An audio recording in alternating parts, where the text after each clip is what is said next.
আপনার গোষ্ঠী সহ, আপনার সঙ্গে যারা আছেন তাদের সহ। এবং এইখানেও কপটতা, ভ্রষ্টতা ভণ্ডামি। দেখেন, শেখ হাসিনার কোনো রক্তের সম্পর্কের আত্মীয় স্বজন কেউ কিন্তু গ্রেফতার হয় নাই।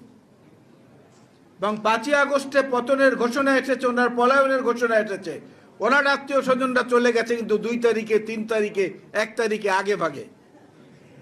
ওই থেকে যদি আজকে পর্যন্ত দেখেন তাহলে দেখবেন গোয়েন্দা রিপোর্টের কথা আমাদের তুলনা করে বলেছেন আমাদের ডোনার ভাই।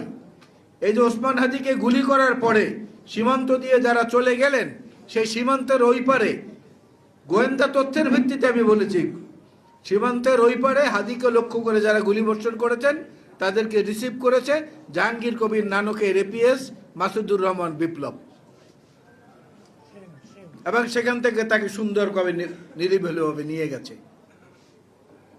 তবে একটা মজার ঘটনা ঘটেছে, শেখ হাসিনার এই আন্তর্জাতিক ট্রাইব্যুনালে যেটা তিনি গঠন করেছিলেন, এই আন্তর্জাতিক ট্রাইব্যুনাল